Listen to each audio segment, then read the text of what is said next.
హాజరై ఉన్నాడు. ఈ ఊరేగింపు లక్ష్యం పోలీస్ మీట్ దగ్గరికి వెళ్ళి హోంమంత్రిని నిలదీయటమే. అందులో భాగంగా హోంమంత్రిని కలిశాడు. ఈయన కలిసినప్పుడు ఆయన కోరింది ఏంటంటే ఇమ్మీడియట్గా జ్యుడిషియల్ ఎంక్వైరీ వేయండి, దానికంటే ముందు ఆ స్టేషన్ హౌస్ ఆఫీసర్ ఎవరైతే ఉన్నారో అతన్ని ఇమ్మీడియట్గా పదవి నుంచి తొలగించి కస్టడీలోకి తీసుకోండి. ఇది 302 కింద అతని మీద కేసు పెట్టాలి దాకా వెళ్ళింది ఆర్గ్యుమెంట్.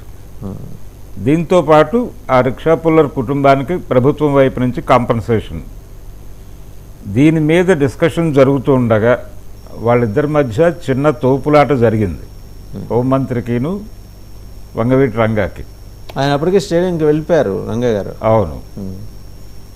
ఈ ఘర్షణ జరిగిన తర్వాత ఆయన వెనక్కి వచ్చేసాడు. ప్రభుత్వం ఆదేశించింది. అది ఒక ఇన్సిడెంట్, అంటే రంగాన్ని వాళ్ళు మార్క్ చేసినటువంటి ఇన్సిడెంట్లో అది మేజర్. దానికంటే ముందు ఈ మురళీధరన్ హత్య కేసులో, అంటే లాకప్ డెత్ కేసులో ఆయన అసెంబ్లీలో చాలా గొడవ చేశాడు. గొడవ చేసి ఈ వరుసగా జరుగుతున్నటువంటి లాకప్ డెత్స్ మీద మీరు ఖచ్చితంగా సమాధానం చెప్పాలి అని ఎన్టీ రామారావు గారి సీట్ ముందు ఆయన బైఠాయించాడు అసెంబ్లీలో. కొంచెం చిరాకుగా అనిపించింది ముఖ్యమంత్రి గారికి కూడా ఈ సన్నివేశం. అయితే ఇక్కడ ఇంకొక విచిత్రమైన విషయం ఏంటంటే, ఈయన రిక్షా పుల్లర్ బాడీని తీసుకుని ఇంత ఆందోళన జరుపుతున్నటువంటి సందర్భంలోనే విజయవాడలో కమ్యూనిస్ట్ పార్టీ నాయకుడైనటువంటి సుబ్బరాజు గారి నేతృత్వంలో హెల్మెట్ నిబంధన తీసుకొచ్చారు ఎన్టీ రామారావు గారు. అప్పుడే ఖచ్చితంగా హెల్మెట్ పెట్టుకుని తీరాలి అనే నిబంధన పట్టుకొచ్చినప్పుడు దానికి వ్యతిరేకంగా ఆయన జింకనా గ్రౌండ్స్ దగ్గర ఒక రిలే పాస్ట్లో కూర్చుని ఉన్నాడు కమ్యూనిస్ట్ పార్టీ నాయకుడు సుబ్బరాజు గారు.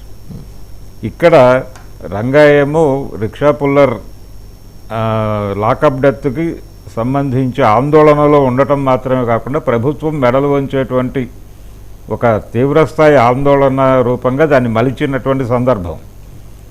ఎవరు ఎటువైపు ఉన్నారు అనేది చాలా స్పష్టంగా అర్థమవుతుంది ఆ సన్నివేశంలో. ఈ క్రమంలోనే రంగా ఎక్కడ మొదలైంది జీవితం అనేది పెడితే, ఆయన బయట నుంచి కాటూరు నుంచి వచ్చారు వాళ్ళిద్దరూ అన్నదమ్ములు. వచ్చి ట్యాక్సీ డ్రైవర్గా జీవితం ప్రారంభించాడు ఆయన రాధా ట్యాక్సీ స్టాండ్లో, అంటే విజయవాడ పాత బస్ స్టాండ్ ఎదురుకుండా ఉన్నటువంటి ట్యాక్సీ స్టాండ్లో మొదలైంది. అప్పటికి విజయవాడలో హోటల్ మమతా ఏరియాలో. అవునండి, మమతా కూడా కాదు, ఇంకా యువతలకే ఒక పాత హోటల్ ఒకటి ఉండేది, దాని ముందు ట్యాక్సీ స్టాండ్ ఉండేది. అందులో వీళ్ళు మొదట జీవితం ప్రారంభించారు. అదే టైంలో దాసరి రమణ అని ఇంకొక అతను కూడా ఉండేవాడు వీళ్ళతో. ఆయన శ్రీకాకుళ ఉద్యమ ప్రభావంతో అటు వెళ్ళిపోయాడు, ఆయన అమరుడైపోయాడు. వీళ్ళందరూ ఒకేసారి ప్రయాణం ప్రారంభించారు అక్కడ. చలసాని వెంకటరత్నం గారు నాయకుడు, అంటే కమ్యూనిస్ట్ పార్టీ నాయకుడు. ఆయన యూనియన్స్ అన్నీ కూడా కమ్యూనిస్ట్ పార్టీ నాయకత్వంలో ఉండేవి. సిపిఐ అలాగే సిపిఎం యూనియన్స్ కూడా ఉండేవి.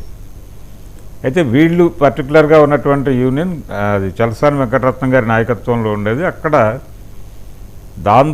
దాని విధానాలతో సరిపడక వీళ్ళు వేరుగా ఇంకొక యూనియన్ ప్రారంభించాలి అని నిర్ణయాలు తీసుకుంటున్నటువంటి సందర్భంలో అక్కడ సిపిఐ వాళ్ళతో ఘర్షణలు మొదలైనాయి. ఈ ఘర్షణల్లో కట్టడి చేయటం ప్రారంభమైంది. అయితే ఇక్కడ చూడాల్సిన విషయం ఏంటంటే, విజయవాడ క్యాపిటల్ సెంటర్ కూడా, అంటే పెట్టుబడి కేంద్రం కూడా. అది ట్రాన్స్పోర్ట్కి జంక్షన్ ఎప్పుడైతే అయిందో దాంతోపాటు పెట్టుబడులు విపరీతంగా వచ్చేవి, రకరకాల వ్యాపారాలు జరిగేవి. ఈ వ్యాపారం చేసుకునే వాళ్ళకు ఒక ప్రైవేట్ ఆర్మీ అవసరం కూడా వచ్చింది. అప్పటికి విజయవాడ డిఎస్పీ సెంటర్ మాత్రమే. అవును, కృష్ణా జిల్లా హెడ్ క్వార్టర్స్ మచిలీపట్నం. అందరిలో ఉండేవి. ఎస్పీ అక్కడ ఉండేవాడు. ఎస్పీ క్యాంప్ ఆఫీస్ ఉండేది విజయవాడలో, కానీ ప్రధానంగా డిఎస్పీ సెంటర్ ఇది. దీంతో వీళ్ళకు ఒక ప్రైవేట్ ఆర్మీ అవసరం ఏర్పడి కొంత సిపిఐ వారి సహకారం తీసుకునే సందర్భం నడిచింది.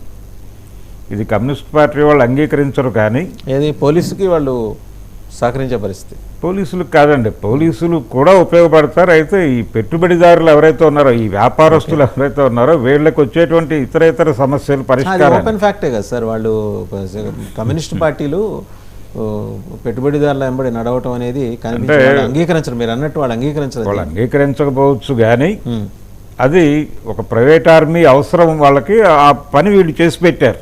ఉమ్, ఈ ప్రాసెస్ అంటే యూనియన్స్ నుంచే నడిచేది ఇదంతా కూడా. అంటే క్యాడర్ ఎక్కడ మొబిలైజ్ అవుతుంది, యూనియన్స్ దగ్గర మొబిలైజ్ అవుతుంది. yes. ఈ యాక్టివిటీ జరుగుతున్నటువంటి సందర్భంలో చిన్న రిఫ్ట్ మొదలైంది వీళ్ళ మధ్య. మొదలయ్యి ఆయన సరెండర్ అయి ఉండాలి, ప్రశ్నించే హక్కు లేదు ఎవరికి అన్న ధోరణిలో వ్యవహరించాడు ఆయన, ఎవరు? చలసాని గారు. చలసాని గారు. ఉమ్, అంటే చెప్తాము చేసుకుంటూ వెళ్ళటమే, తర్వాత మాట్లాడుకుందాం ఏదైనా అనే ధోరణిలో వెళ్ళింది వ్యవహారం. వెళ్ళినప్పుడు వీళ్ళు రైజ్ అవ్వటానికి ఏం కావాలి అనేది కూడా ఆలోచించారు. ఉమ్, మనం ఇక్కడ ఎదగాలంటే ఖచ్చితంగా వీళ్ళ ఆధిపత్యం మీద మనం ఒక సవాల్ విసరాలి.